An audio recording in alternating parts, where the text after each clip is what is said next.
Oke, assalamualaikum. Selamat siang teman-teman. Kita kembali lagi ya di video selanjutnya. Kalau di video sebelumnya kita berbicara terkait dengan aset tetap, klasifikasi dan depresiasinya. Nah, sekarang kita akan berbicara gimana nih ketika aset tetap itu kita lepaskan atau kita dan pelepasannya itu sesuai di slide ini gitu ya. Perusahaan dapat melepaskan aset dengan 3 cara. Apa saja, Bu? Yang pertama adalah dijual, dan yang kedua adalah di retirement atau dibuang, dihapus aset itu, dan yang ketiga adalah di exchange. Kalau di exchange ini ya, kalau retirement otomatis dia nggak ada dolar masuk ya di kita atau nggak ada uang masuk atau uang keluar di tempatnya kita. Nah, kalau ini di exchange dia ada tambahannya ya. Dan kalau ini ilustrasinya adalah Pepperco Company gitu ya. Dia punya truk, kemudian truknya itu pengen diganti dengan yang baru, maka untuk exchange atau pergantiannya itu dia memberikan truk yang lama ditambah dengan sejumlah uang, sejumlah dolar kepada Lowy Company.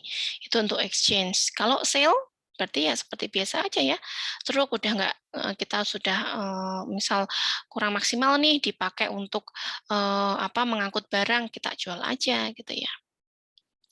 Nah, kemudian ketika terjadi pelepasan aset tetap ini, gitu ya, itu ada yang namanya otomatis kan yang namanya aset tetap ada depresiasi ya, seperti yang kita singgung di video sebelumnya.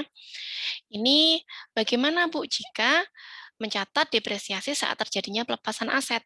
Nah, ini cara untuk menghapus aset dengan jurnal. Yang pertama adalah dengan cara mendebet akumulasi depresiasi. Kenapa Bu didebet?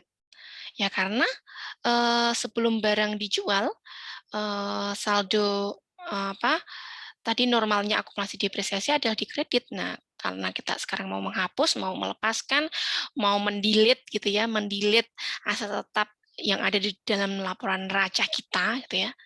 Cara menghapuskannya gimana? Menghapuskannya dengan mengkredit aset tetap sebesar sekian-sekian gitu ya, dan akumulasi depresiasi di sebelah debit sebesar sekian-sekian. Oke. Nah, kita akan berbicara yang pertama ini karena pelepasan aset tadi dibagi menjadi 3 kategori. Sekarang kita akan di kategori yang pertama, yaitu penghapusan aset tetap. Nah, ketika kita melakukan penghapusan aset tetap, maka tidak ada kas yang diterima. Kemudian dengan melakukan mendebet akumulasi depresiasi dan mengkredit akun aset, dan mencatat jika nanti terjadi perbedaan, ada loss-nya enggak gitu ya, nanti kita catat di jurnal. Oke, kita langsung ke ilustrasinya. Ini ilustrasi yang pertama adalah Hobart Asa memutuskan untuk menghentikan salah satu aset tetapnya, printer gitu ya, yang memiliki harga perolehan 32.000. Nah, akumulasi depresiasi printer ini diketahui adalah sebesar 32.000. Maka jurnalnya gimana, Bu? Yang pertama, kita akan karena tadi ya untuk jurnal untuk menghapus aset tetap adalah akumulasi depresiasi peralatan atau equipment-nya sudah debit sebesar berapa? Sebesar ya akumulasi depresiasinya 32.000 ini. Kemudian apalagi, Bu? Kemudian peralatannya karena dia udah hilang ya, peralatan dia sebelah kredit sebesar 32.000. Nah, ini ada pertanyaan, what happens gitu ya if a fully depreciated plain asset is still useful to the company. Jadi ini bagaimana Bu jika gitu ya ada kejadian ketika depresiasinya itu sudah hilang, sudah kayak ini kan sudah hilang ya 32.000 gitu ya. Masa manfaatnya sudah habis, nilai sisanya sudah nol gitu ya. Tapi masih digunakan di dalam perusahaan. Bagaimana caranya? Nah, ini bisa buat tugas untuk teman-teman ya untuk menjawab pertanyaan ini, caranya jurnalnya seperti apa. Oke. Nah, kemudian ini kasusnya beda ya. Sunset AS gitu ya, menghapus peralatan yang memiliki harga perolehan 18.000 euro dan akumulasi depresiasi 14.000 euro. Bagaimana jurnalnya? Di sini kita lihat bahwa Ini ilustrasinya seperti apa sih? Saya analogikan seperti ini. Jadi saya punya perusahaan. Di sana saya memiliki aset tetap. Aset tetapnya itu taruhlah apa ya? Printer misalnya, printer. Nah, printer ini gitu ya, dia memiliki masa manfaat 5 tahun. Masa manfaatnya 5 tahun. Nah, di tahun ketiga, taruhlah seperti itu ya asumsinya ya, di tahun ketiga, printer saya ini rusak. Saya jual nggak bisa, saya pakai juga nggak bisa, gitu ya. Terus daripada menuhin apa lokasi perusahaan saya gitu ya, taruhlah printernya tuh ada banyak gitu ya. Itu lebih baik saya buang. Nah, sebagai seorang accounting gitu ya, apa yang akan kamu lakukan? Nah, atas kejadian ini, maka yang pertama gitu ya, kita harus menghapus dulu, menghapus peralatan. Ya, berapa printernya tadi? Printernya yang akan saya hilangkan berapa? 18.000 euro, Bu. Nah, untuk itu kita kreditkan, kita buang dengan cara mengkreditkan sebesar 18.000. Kemudian apalagi, Bu? Kemudian ada, kita hitung-hitung. 3 tahun itu akumulasi depresiasinya berapa atas printer tadi? Ternyata akumulasi depresiasinya adalah 14.000 euro. Nah, untuk itu kita debitlah akumulasi depresiasi sebesar 14.000 euro. Dan selain itu apa, Bu? Selain itu, karena tadi harusnya kita itu bisa menggunakan mesin tersebut di 2 tahun yang akan datang, atau taruhlah kalau misal peralatan tadi bisa dijual, bisa menghasilkan duit, tapi ternyata dia rusak dan nggak bisa diapa-apain, kita ada loss nih di sini. Loss-nya kita mencatatnya dari mana? Di akuntansi caranya adalah dengan mengurangkan antara harga perolehan dikurangi dengan akumulasi depresiasi di tahun terjadinya penghapusan aset tetap tersebut. Jadi ini 18.000 dikurangi dengan 14.000, maka akan sebesar 4.000. Nah, biasanya gitu ya, atau bukan biasanya sih, dalam aturannya gitu ya, loss on disposal of plant asset ini atau kerugian gitu ya akibat dari penghapusan aset ini, dia akan dicatat di bagian mana? Di bagian other income and expense gitu ya, other income and expense, sebelum dia ada di atasnya net income ya, dia ada di income statement atau laporan laba rugi. Nah, gampang kan teman-teman kan? Nah, itu yang untuk kasus yang tadi ya, dihapus karena barangnya rusak. Tadi ada 2 kasus ya, yang pertama dia memang benar-benar karena masa manfaatnya sudah selesai, printernya 5 tahun, sudah saya pakai 5 tahun, dia sudah nggak berfungsi, saya buang. Yang kedua adalah harusnya masa manfaat printer tersebut 5 tahun, kemudian di 3 tahun dia sudah rusak, nggak bisa saya apa-apain, saya hapus. Nah, itu tadi cara pencatatannya seperti tadi. Kemudian yang kedua adalah kita disposal, tapi dengan cara menjual aset tetap. Menjual apa? Aset tetap. Nah, ini caranya seperti apa, Bu? Yang pertama adalah dengan cara membandingkan nilai buku aset dengan harga jual. Jika gitu ya, nilai bukunya kita cari ya, nilai buku itu dari mana sih gitu kan. Dan harga jualnya berapa? Nah, nanti kita cari. Jika harga jualnya lebih besar daripada nilai buku, maka dicatat sebagai gain on disposal atau laba akibat penjualan aset. Nah, sebaliknya, ketika harga jualnya dia lebih sedikit gitu ya, dulunya saya beli 20.000 kok sekarang saya jual 18.000, maka apa? Ada rugi atau loss on disposal. Oke.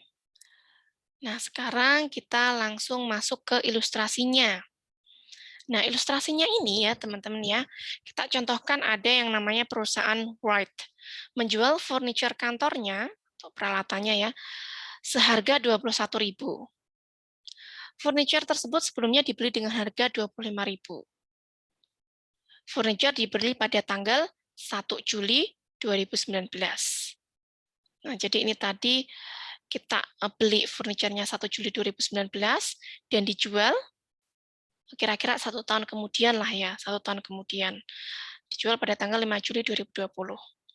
Nah, sebelum menjurnal menghitung gitu ya, sebelum menjurnal akuntansi, apa yang harus kita lakukan? Kita harus tahu dulu nih,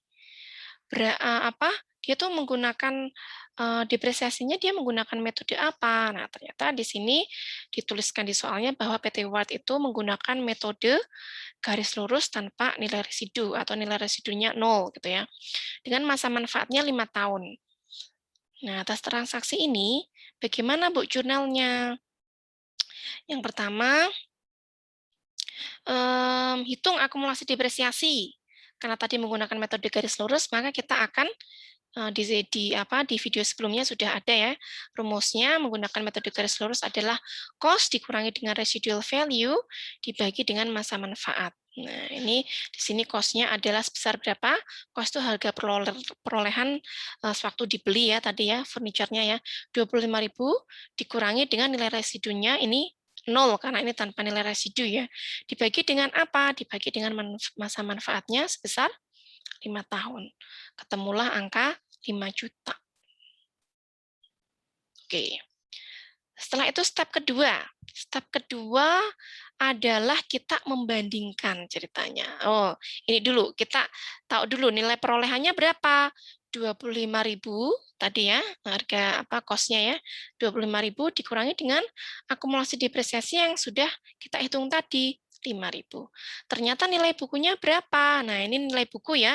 Nilai buku itu adalah cost dikurangi dengan akumulasi depresiasi. Maka ini namanya adalah nilai buku. Nilai bukunya adalah sebesar 20.000. Nah, nilai buku 20.000 dijual 21.000. Berarti gimana nih? Kan berarti ada kita nilai barang kita ini ya 20.000 dijual 21.000. Berarti apa? Kita untung dong. Kita untung sebesar berapa? Sebesar 1.000. Oke, paham sampai sini? Setelah dilakukan step kedua, maka kita akan menjurnal saat terjadi laba atau gain on disposal of furniture pada tanggal 5 Juli 2020. Bagaimana Bu jurnalnya? Gampang ya.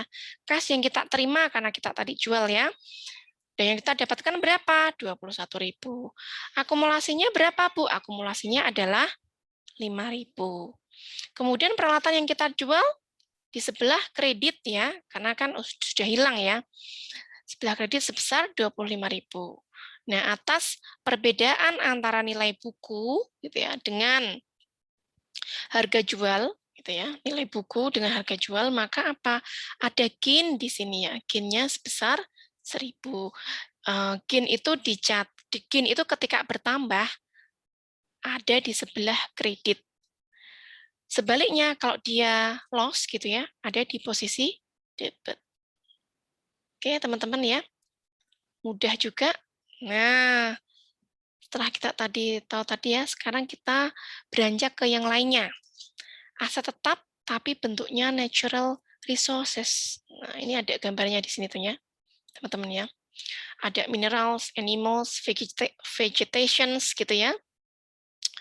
Soil, tanah natural resources ya dia ya. Nah, ini natural resources dalam akuntansi definisinya adalah sumber daya alam yang terdiri dari timber dan sumber daya yang diperoleh dari tanah seperti minyak, gas, dan mineral. Bagaimana Bu pencatatannya di akuntansi gitu ya. Nah, ini ya. Kira-kira natural resources dalam akuntansi dicatat sebagai apa? Sebagai apa, teman-teman? Nanti dijawab ya. Kemudian aset atau hutang atau modal. Di mana ini kira-kira natural resources? Di mana? Nanti kita dicari ya sama-sama ya. Nah, ini ya, ini ada cost of natural resources. Cost natural resources itu meliputi apa saja? Meliputi harga beli, ya, biaya eksplorasi atau kalau misal ini dia biaya penggaliannya berapa sih gitu ya. Nah, kemudian biaya pengembangan ini meliputi biaya pengeboran, ekstraksi, dan pembangunan terowongan dan sumur gitu ya contohnya ya.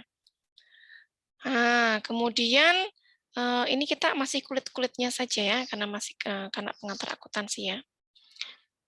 Kalau mau dalamnya nanti di akuntansi keuangan menengah nanti ada. Nah, tadi atas pertanyaan yang tadi ya, dia dicatat di mana? Ternyata dia natural resources ini dicatat di bagian aset, gitu ya, dicatat di bagian aset dalam neraca atau balance sheet. Nah, sekarang ini depresi. Depresi ini apa, Bu? Depresi itu hampir sama seperti depresiasi, tapi kalau depresiasi untuk aset tetap, kalau depresi ini dia ada di mana? Dia hanya untuk natural resources. Nah, ini apa namanya? Artinya sama ya, atau definisinya sama, mirip seperti depresiasi ya, bahwa ketika depresi itu adalah alokasi sumber daya alam secara sistematis selama masa manfaat sumber daya tersebut. Nah, itu depresi. Nah, ini ilustrasinya, perhitungannya. Ditengok pelan-pelan ya. Di sini ada yang namanya perusahaan land coal investasi tambang.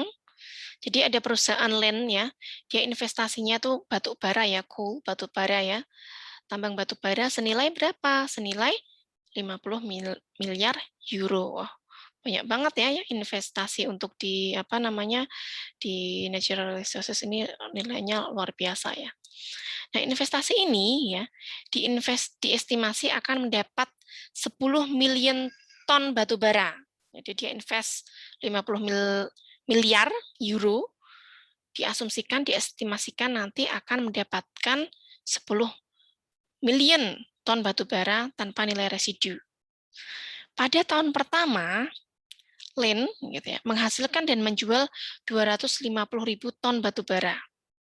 Maka kita disuruh menghitung nih, berapa sih besar biaya depresi tahunan dan bagaimana jurnalnya. Caranya seperti ini rumusnya ya. Jadi total cost dikurangi dengan nilai sisa dibagi dengan total estimasi unit. Itu namanya depresi per unit. Nah, kita tengok di sini. Berapa sih total cost-nya tadi? 50 miliar ya. Ini saya kurang nolnya. Benar nggak 50? Oh, 50 million ya. Di sini 50 million gitu ya. Apa namanya? 50 million dibagi dengan 10 million, 10 juta gitu ya. Hasilnya adalah, depresinya adalah 5 euro per ton. Kita udah ketemu ya, depresi per unitnya adalah 5 euro per ton. Nah, bagaimana jurnalnya, Bu? Nah, maka biaya depresi tahunan, ya, karena tadi kita tengok di soal ini ya, tahun pertama dia menghasilkan berapa? 250.000 ton, gitu ya. 250.000 ton. Maka biaya depresi tahunan untuk tahun tersebut ketika dia menghasilkan 250.000 ton gitu ya, million ton, itu caranya adalah dengan cara mengalihkan depresi tahunannya per unit dikalikan dengan besarnya yang didapat dalam satu tahun tersebut. Maka didapat 1.250.000 euro. Maka atas kejadian ini kita akan melakukan apa namanya penjurnalan seperti ini. Inventory di batu bara sebesar 1.250.000 di debit, kemudian akumulasi depresi dia ada di bagian kredit. Oke deh, sudah selesai ya materi kita di aset tetap dan natural resources. Terima kasih karena sudah menyaksikan video ini dan mudah-mudahan bermanfaat bagi teman-teman semuanya ya. Assalamualaikum warahmatullahi wabarakatuh.